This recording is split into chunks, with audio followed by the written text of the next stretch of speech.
જય સદારામ બાપા, જય ઓગળધામ દાદા। હું યુટ્યુબ ચેનલ ઉપરથી ઠાકોર મગનજી બોલી રહ્યો છું મિત્રો, અને મારી ચેનલ તમે જરૂર જોશો અને અધૂરી મૂકશો નહીં મિત્રો।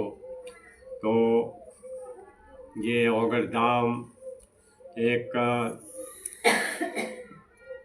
કયો ઠાકોરનો એક મહા મોટો સંમેલન ઉજાયો, તો એમાં પણ મારાથી અવાયું નથી, અને હું ઘરે બેઠો બધી ચેનલો જોઉં છું।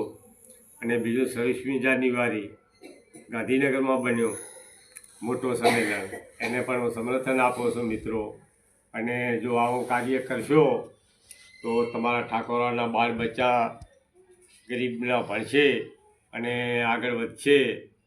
તો અલ્પેશજી ઠાકોરે જે આ પગલું ભર્યું છે એને હું પણ સમર્થન આપું છું।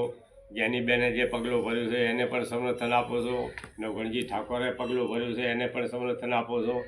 અને દેશના ગુજરાતના ખૂણે ખૂણેથી જે ઠાકોરો આવ્યા છે એમને બધાને હું ખૂબ ધન્યવાદ આપું છું અને ખૂબ સમર્થન આપું છું। મારાથી સાધનમાં બેહાતું નથી એટલે હું આવી શક્યો નથી એકે સંમેલનો, પણ હું ઘરે બેઠા તમારા જે પ્રવચન છે એ હું જોઉં વાપરું છું અને તમને જોઉં છું અને ખૂબ હું રાજી થઉં છું।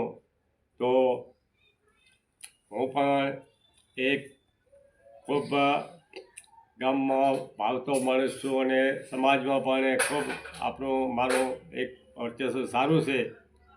તો નજીકમાં કોઈ હોય સંમેલન તો જરૂર પધારીશ અને તમને જોઈશ અને સમર્થન આપીશ મિત્રો। તો આ મારા વિડીયાને ખૂબ તમે સમર્થન આપશો અને ગરીબોના બચ્ચા ભણશે તો તમને પણ આશીર્વાદ બોલશે। તો જય સદારામ બાપા, જય ઓગળધામ બાપા, જય ભગવાન।